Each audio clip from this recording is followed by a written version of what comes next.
Selamat mendengarkan podcast ini. Adalah sangat penting dan menarik kalau Alkitab menginformasikan mengenai perbedaan jenis kelamin seiring dengan penciptaan alam semesta. Perbedaan jenis kelamin ini merupakan kelengkapan dari karya agung Sang Khalik, yang karenanya setelah usai penciptaan alam semesta ini Tuhan mengevaluasi, lalu Tuhan memberikan satu statement, sungguh amat baik. Wa hine'eh tov maut. Begitu bahasa Ibraninya. Maksud kelengkapan di sini adalah bahwa dualitas manusia, adanya gender pria dan wanita, adalah bagian dari penciptaan yang harus ada. Kalau itu diciptakan sesudah Tuhan menciptakan langit dan bumi, mungkin kita bisa berkilah dan mendebat. Tapi setelah ada mandat perkawinan, Tuhan berkata sungguh amat baik. Ini mesti dipikirkan ya.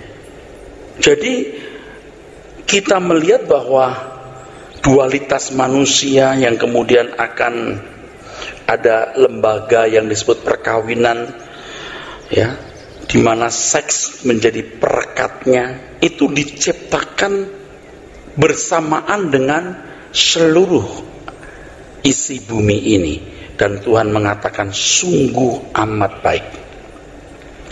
Fakta yang tidak dapat disangkal, alam semesta akan terasa hampa, khususnya bagi makhluk yang disebut manusia, kalau tidak ada perbedaan jenis kelamin, kecuali dia memang tidak normal, saudara.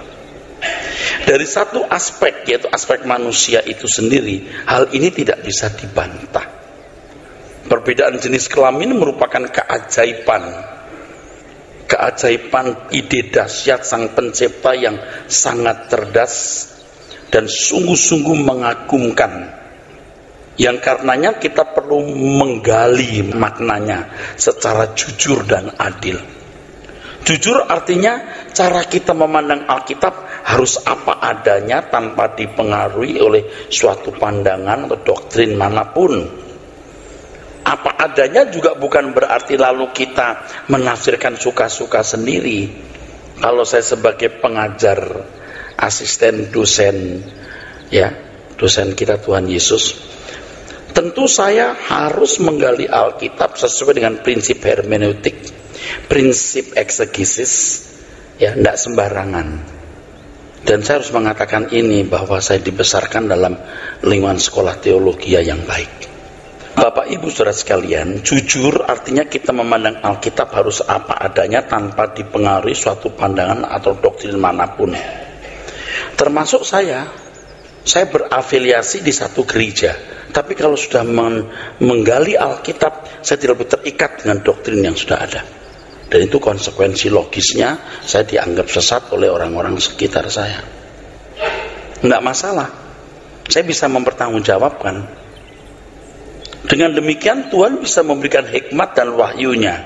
Kalau seseorang sudah terikat suatu pandangan, jadi picik dia tidak akan bisa menerima hal yang baru, seakan-akan apa yang dia pahami itu sudah paling benar. Harus melihat secara adil, artinya sebagaimana kita memandang ciptaan Allah yang lain sebagai sesuatu yang istimewa dan kudus, perkawinan pun harus dipahami sebagai sesuatu yang kudus, yang istimewa. Di dalamnya terdapat unsur bahwa seks itu bagian dari realitas creatio ex nihilo, diciptakan dari tidak ada menjadi ada. Jadi sebelumnya tidak ada konsep perempuan laki, konsep perkawinan, tidak ada. Itu ada setelah Allah menciptakan. Belum ada itu baru sekarang untuk makhluk manusia loh maksudnya. Allah menciptakan manusia sebagai laki-laki dan perempuan segambar dengan dirinya.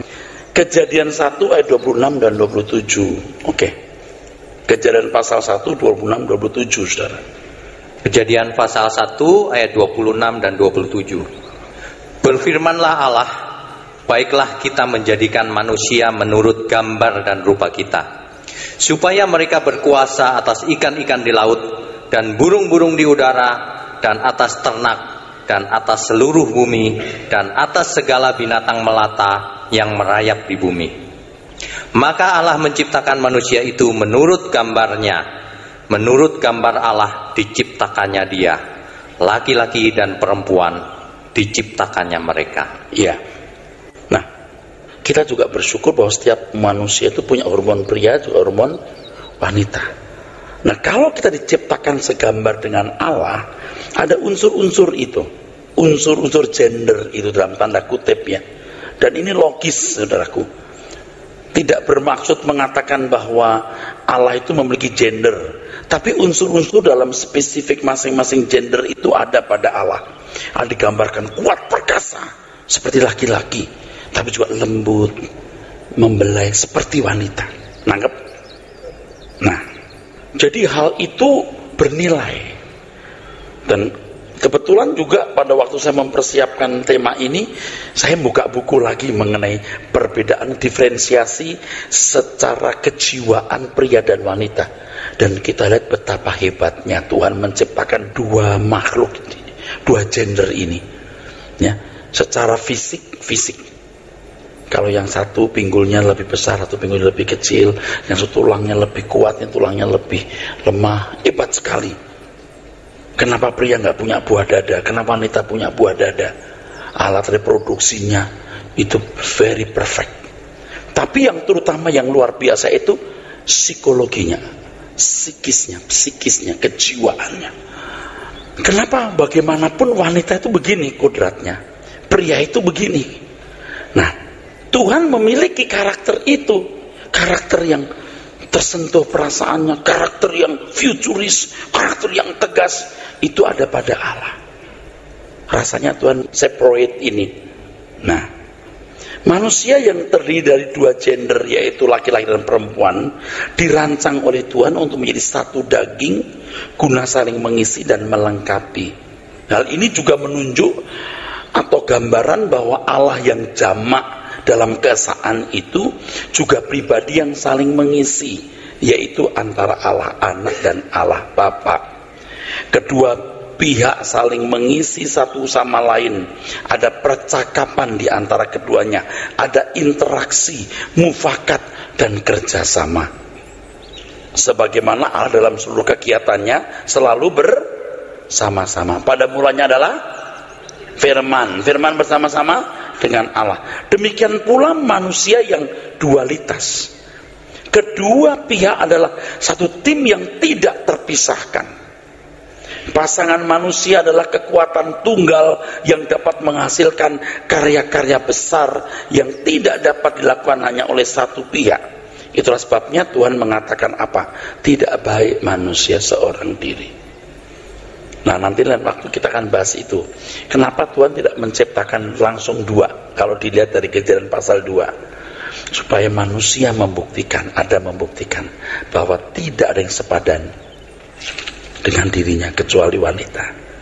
Maka hargailah wanita itu, tempatkan dia sebagai helper, Ezer, it means that penolong. Di dalam kitab Kejadian pasal 1 disingkapkan mengenai peristiwa penciptaan manusia itu. Ya. Dualitas manusia ini hasil dari rekayasa Allah sendiri dengan sengaja. Ini kan gagasan, inspirasi Tuhan. Di dalamnya pasti mengandung apa? Divine purpose. Divine purpose, maksud tujuan ilahi. Tuhan tidak pernah menciptakan sesuatu yang bersifat sementara. Semua tatanan Allah bersifat kekal. Karena memang pada mulanya Allah tidak merancang manusia mati, manusia boleh kawin cerai. Allah merancang manusia itu abadi. Berarti seks juga abadi, perkawinan juga abadi. Pada mulanya begitu. Pengakuan tentang penciptaan dualitas manusia tidak boleh atau tidak dapat ditukar dengan konsep lain. Sebab kenyataan inilah menjadi dasar dari hakikat perkawinan manusia. Atas dasar inilah selanjutnya dapat dibangun konsep etis teologis tentang tanggung jawab manusia atas perilaku seksualnya, serta rencana Allah di balik kenyataan adanya dualitas manusia tersebut. Kalau kita mengakui, karena memang demikian, bahwa dualitas manusia adalah karya yang luar biasa dari Sang Pencipta, suatu penciptaan dengan kualitas apa? Creatio ex nihilo, dari tidak ada menjadi ada. Apakah dengan mudah Tuhan meniadakan gender ini di dunia akan datang? Itu pertanyaan. Sebegitu agungnya ciptaan ini, apakah hanya berlaku sampai ketika manusia jatuh dalam dosa? Sebab saat jatuh dalam dosa, idealisme dualitas manusia rusak. Anda mengerti maksud saya? Kan Allah tidak merancang hubungan pria wanita dan perkawinan seperti hari ini loh. Yang orang boleh pilih suka-suka pasangan, nggak suka cerai, pilih yang lain loh. Kok kayak pleki? Kan begitu saudara. Seks yang begitu agung, perkawinan yang begitu disebut sebagai institusi ilahi, apakah hanya berlaku sampai manusia itu dalam dosa? Hanya Adam dan Hawa loh yang menikmati perkawinan. Itu pun juga setelah itu dalam dosa belum tentu sempurna dan ideal. Jadi belum terrealisir itu rancangan yang ideal mengenai perkawinan. Belum terrealisir. Oke, ini bahan renungan saja. Tapi orang tidak pernah berpikir sampai seperti ini. Firman Tuhan mengatakan, dan aku akan menjadi bapakmu dan kamu akan menjadi anak-anakku laki-laki dan anakku perempuan. Demikianlah firman Tuhan yang Maha Kuasa. Secara tidak langsung dalam teks ini dipersoalkan gender juga, bahwa Allah memiliki anak laki-laki dan anak perempuan. Persoalannya, apakah ini hanya berlaku di bumi atau sampai kekekalan? Ya memang tidak jelas, tidak bold, saudaraku. Tetapi kalau kita mempertimbangkan bahwa hal menjadi anak-anak Allah bukan sementara di bumi, tapi di kekekalan, itu juga bisa menyangkut realitas kekekalan. Apalagi kalau membaca ayat sebelumnya, cuma saya kupas. Aku akan tinggal di tengah-tengah mereka. Itu bisa menunjuk dunia akan datang. Tapi tidak saya sebutkan di sini, jadi panjang lebar di sini. Aku akan tinggal di tengah-tengah mereka. Oh, itu sekarang juga tinggal di tengah-tengah mereka bisa saja. Tapi kalau kita memperhatikan kitab Wahyu dan beberapa teks lain, Tuhan tinggal di tengah-tengah mereka, di kemah mereka bersama-sama dengan umat pilihan. Tapi baiklah, yang ini karena tidak terlalu jelas, baiklah. Tapi hal menjadi anak Allah bukan satu hari loh, bukan setahun, bukan 10 tahun, bukan 70 tahun loh, kekal loh. Jadi kamu akan jadi anak-anakku laki-laki, anak-anakku perempuan. Kalau bicara soal status jadi anak itu abadi, ya mau tidak mau kita harus melihat bahwa Tuhan mempersoalkan gender ini. Makanya orang mesti jujur ya, kalau nggak kuat ya sudah, lewati, tapi tetap jadi pertimbangan, karena kita tidak boleh mendasarkan satu pengertian dari 1-2 ayat, tidak boleh, harus didukung oleh satu bangunan kebenaran yang lengkap. Perkawinan adalah rekayasa Allah, gagasan Allah, dan merupakan bagian dari tatanan penciptaan. Oleh sebab itu selanjutnya dapat kita simpulkan bahwa perkawinan merupakan institusi ilahi. Pengertian institusi atau lembaga ilahi ini merupakan bentuk dari karya Tuhan yang mempunyai nilai permanen, kudus, dan sifat-sifat hakiki, atau istilahnya itu essentialis proprietas. Dan tujuan yang digariskan atau ditetapkan oleh Allah sendiri. Oleh sebab itu harus diterima dan dipercayai. Seandainya manusia tidak jatuh dalam dosa, maka di bumi terdapat perkawinan yang bersifat kekal. Tapi kalau Anda berkata, ya manusia harus jatuh dalam dosa, Pak, memang dirancang jatuh dalam dosa, jadi perkawinan hanya sampai di situ aja, ya sudah rusak. Tapi saya mau kasih tahu, orang begitu bodoh dan tolol, seakan-akan Tuhan merancang kejahatan. Oke? Tuhan tidak merancang kejahatan. Oleh karena institusi atau lembaga ini adalah lembaga ilahi, maka bisa diterima kalau perkawinan adalah konsep kekal. Bisa diterima, artinya bisa tidak juga. Itulah sebabnya dalam rumusan awal mengenai manusia Kejadian pasal 2, 18-25 tadi sudah saya singgung di atas, hanya tidak kita baca bahwa manusia ditetapkan hanya memiliki satu istri, monogami, dan Tuhan melarang keras terjadinya perceraian. Jadi kalau ada satu keyakinannya, misalnya ada orang Kristen yang alirannya sesat itu ya, yang boleh punya istri lebih dari satu, itu satu saja komentar kita, anak setan. Tuhan tidak pernah merancang begitu. Betapa kejamnya itu kalau pria boleh meniduri banyak wanita gitu, seakan-akan Tuhan meridoi begitu. Tidak, itu bukan rancangan Allah. Ibu-ibu tahu kan rasanya cinta itu, betapa eksklusifnya, betul? Ngerti kan bagaimana eksklusifnya cinta itu? Tidak ingin dong hadir orang lain dalam hubungan, betul?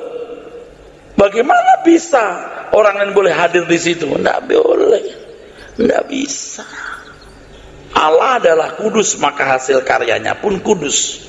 Unsur ilahi inilah, yaitu kekudusan, terdapat pada lembaga yang perkawinan itu. Jadi harus diingat terus bahwa predikat sangat baik, waina etof maut, bagi hasil ciptaan Allah tersebut, di dalamnya fakta adanya perkawinan dalam dunia ciptaan Sang Elohim ini. Dengan demikian tidak bisa dikatakan bahwa seks adalah sesuatu yang kotor, najis, hina, dan rendah.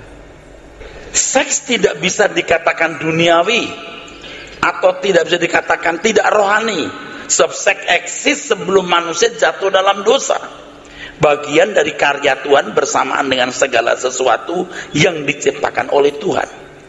Seks adalah bagian dari desain, dari rancangan awal, first design. Kalau seks adalah sesuatu yang rendah, maka perkawinan juga sesuatu yang hina pula. Padahal saudaraku sekalian, tidak demikian. Perkawinan itu agung sekali. Terkait dengan hal ini harus diingat bahwa manusia tidak diciptakan hanya untuk sesaat, tetapi manusia itu adalah makhluk kekal yang dirancang tidak mengalami kematian. Sangat besar pula kemungkinan perkawinan ini juga sebenarnya dirancang Tuhan menjadi realitas yang bersifat kekal sejak semula. Amin ya saudara? Amin gak? Kecuali Anda menuduh Tuhan merancang manusia jatuh dalam dosa loh. Kalau Anda mengakui Allah itu baik, tidak merancang kejatuhan manusia, berarti perkawinan itu juga dirancang sebagai realitas yang abadi. Memang pada kenyataannya semua yang diciptakan oleh Allah sejak semula adalah pola permanen yang bersifat kekal. Apakah Allah mengubah rancangan ini setelah manusia jatuh dalam dosa? Saya pernah mengatakan bahwa benda ini pun kekal. Anda pikir nggak kekal? Ini kekal. Kalau dibakar Pak, cuma berubah bentuk.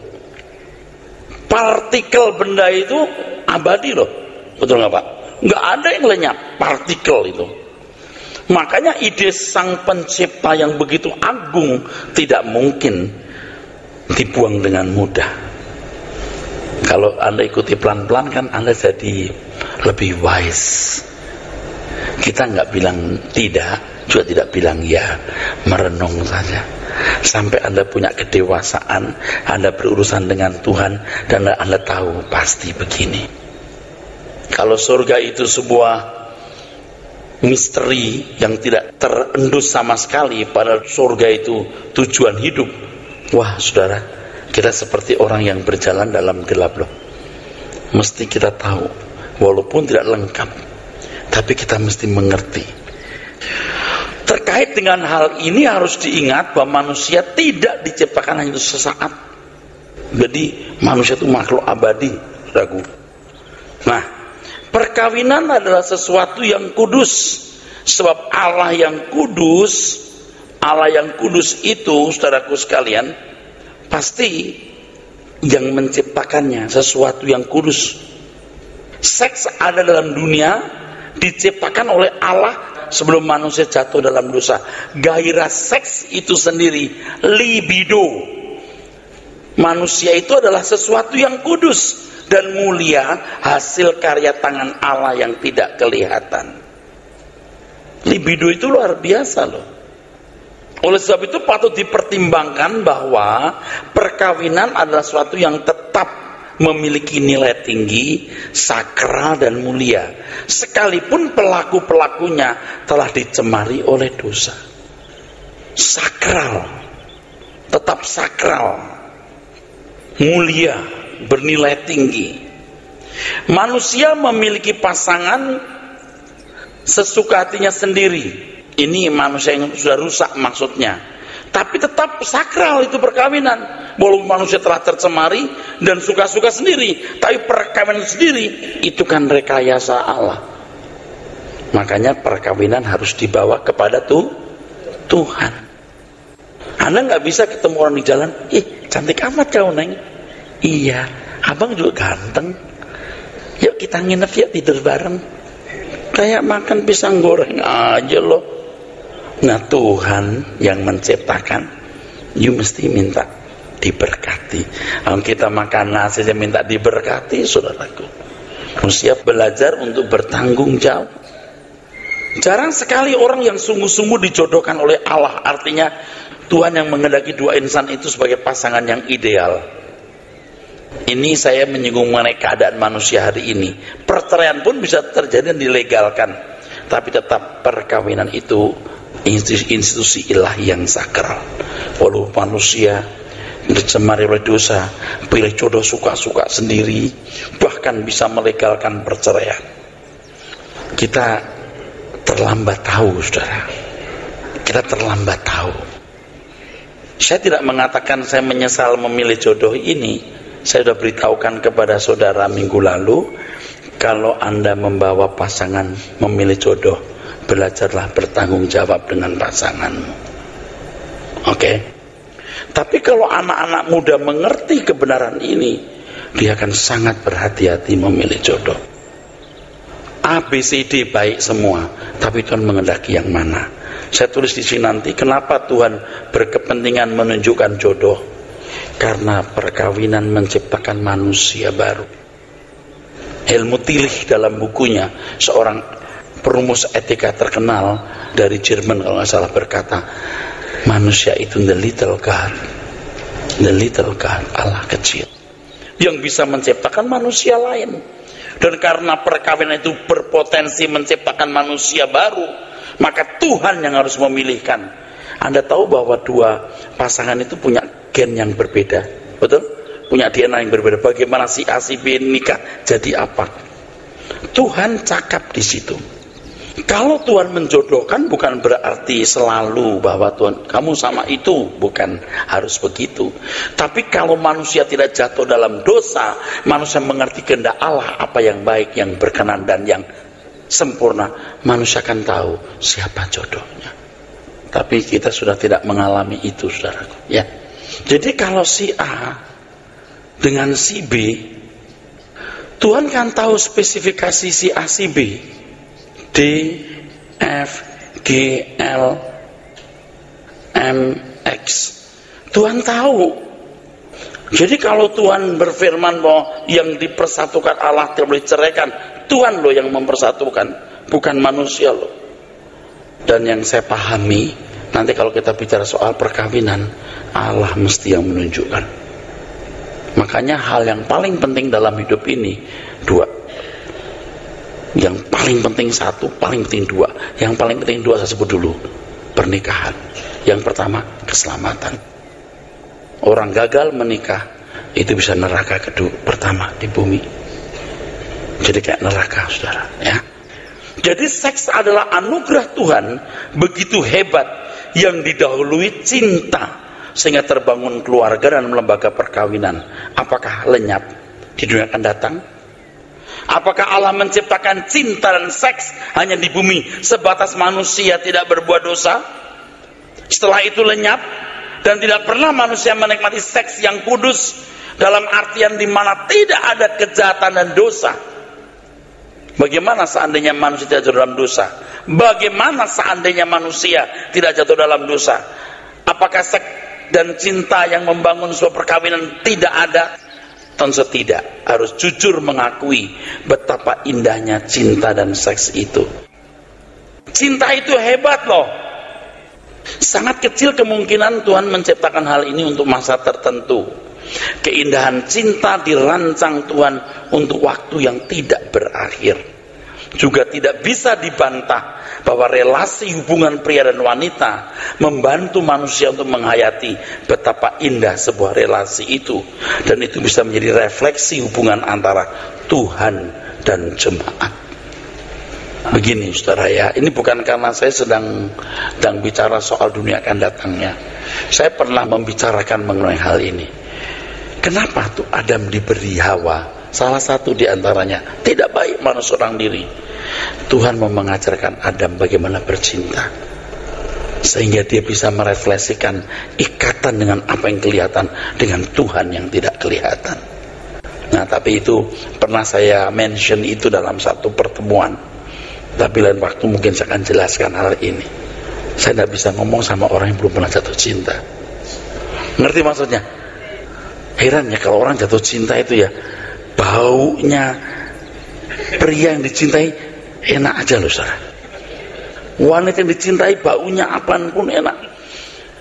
Bau keringatnya pun apal, ini bau orang yang kucintai. Aku tidak bisa tidur tanpa bau keringatnya. Tuh. Anda tentu tidak mau ya makan makanan bekas kan? Ini bekas orang. Tapi Anda tahu kalau burung itu cek cek cek lagi bercinta, cek cek cek cek cek, manusia pun juga bisa begitu, tidak jijik loh, hebat loh. Dan kalau nggak ketemu, aduh rasanya aku mesti ketemu.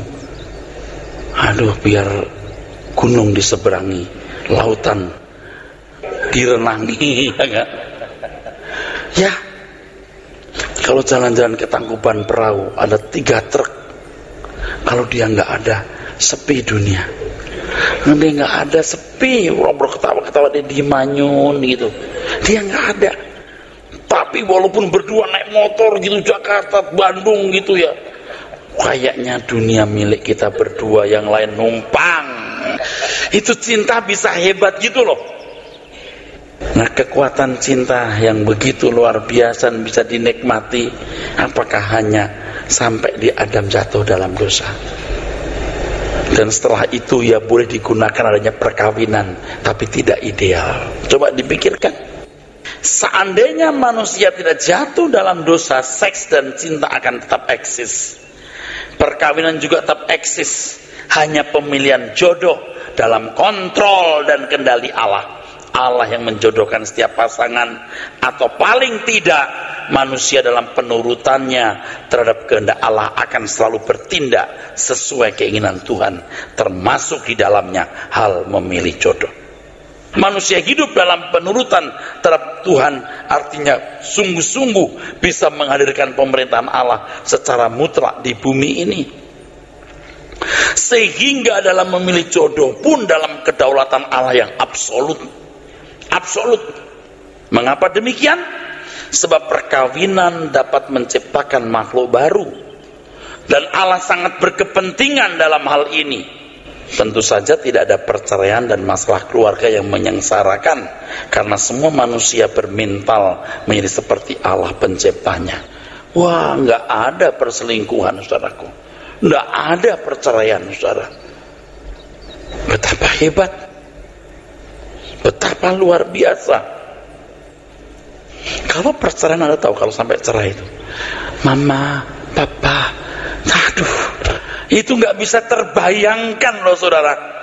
Anak yang punya orang tua cerai itu seperti begini, nak, kamu pilih tangan kanan atau tangan kiri? Artinya satu mesti dipotong. Nggak ada anak yang mau tangannya dipotong. Tangan dipotong karena satu dan lain hal, diamputasi, masih punya amalan papa, mungkin dia tahan hidup. Tapi kalau dua-duanya terpisah, biar ada 2 tangan tanpa kasih sayang yang lengkap, betapa menderitanya. Apakah dunia macam ini yang dirancang Tuhan? Tidak. Tidak. Makanya lebih baik tidak pernah menikah daripada kamu sembarangan pilih jodoh lalu cerai. Jangan melahirkan anak kalau hanya membuat anak menderita. Saya kira pendeta seperti saya ya udah melihat banyak penderitaan, lebih banyak dari saudara. Kita mendengar baru-baru ini ya saudara, berita yang sangat memalukan. praktek sodomi ya, anak-anak umur di bawah tahun 5-4 tahun yang diperlakukan tidak senonoh ya, sex abuse ya. Seorang bapak yang memperkosa anak usia 1,5 tahun ya, mensodomi sampai parah ya. Lalu ada yang memberikan komentar, ini gara-gara film barat. Saya mau kasih tahu, di barat tidak sekeji itu. Lihat aja, kok lu salahin film barat? Kayaknya di barat malah nggak keji begitu. Kalau ada yang keji itu dikejar sama FBI. Kalau jangan salahkan film barat, memang ada film barat, tapi rasanya film barat nggak ada loh cerita anak-anak di sodomi. Emang bejat sudah. Bukan saya membela barat, ini jangan menyalahkan ini film barat, saudara. Emang dasar mental lu rusak. Kalau dilihat dari kemakmuran, dari hak asasi manusia, lihat barat juga lebih tenang loh. Kita di Eropa berapa negara, kita jalan lebih rasa aman loh. Faktanya begitu loh. Jangan salahkan film barat, emang bejat. Nih Bapak Ibu pendeta ini sudah lihat banyak penderitaan orang. Hal-hal yang tidak patut saya ceritakan ke orang, karena itu rahasia. Tapi kepedihan yang luar biasa dari penderitaan banyak orang, saudara. Terutama dalam keluarga. Bisa bapak ninggalin keluarga, sampai anak ya sekolah nggak sekolah, istri stres. Coba, kok kejem ya, kok tega bener gitu. Istri stres, beberapa anaknya terancam nggak sekolah. Lalu gereja mau bilang apa? Ya doa saja, nggak bisa. Kalau itu anggota gereja harus berani menyekolahkan semua anak-anaknya. Dan kalau saya diajar Tuhan kebenaran seperti ini, saya berani melakukan itu. Jalan terus Bu, semangat hidup Bu, cari nafkah Bu, anak-anak Ibu sekolah terus, saya bapaknya. Tapi susah lihat begitu, tragis. Coba saudara, makanya begini saudara, sesenang apapun, sebahagia apapun saudara, tetap tidak sempurna. Nah Tuhan apakah menciptakan seks keluarganya hanya sesaat waktu itu lalu tidak pernah terrealisir, digunakan manusia, dinikmati manusia secara ideal di dunia yang ideal? Nah, pertimbangkan itu. Oke? Harus dipertimbangkan, sebab keluarga adalah institusi buatan Allah, pasti dirancang untuk kekekalan, sebagaimana segala hukum alam yang dikatakan oleh Tuhan sungguh amat baik juga dirancang untuk kekekalan.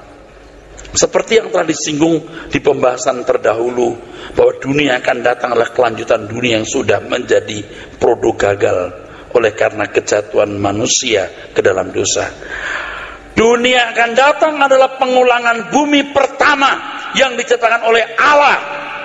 Kalau perkawinan bisa diterima sebagai tatanan Allah yang kudus dan kekal, maka bisa dipertimbangkan adanya perkawinan di langit baru dan bumi yang baru. Tetapi hal ini hendaknya tidak dimutlakkan atau dipastikan. Amin.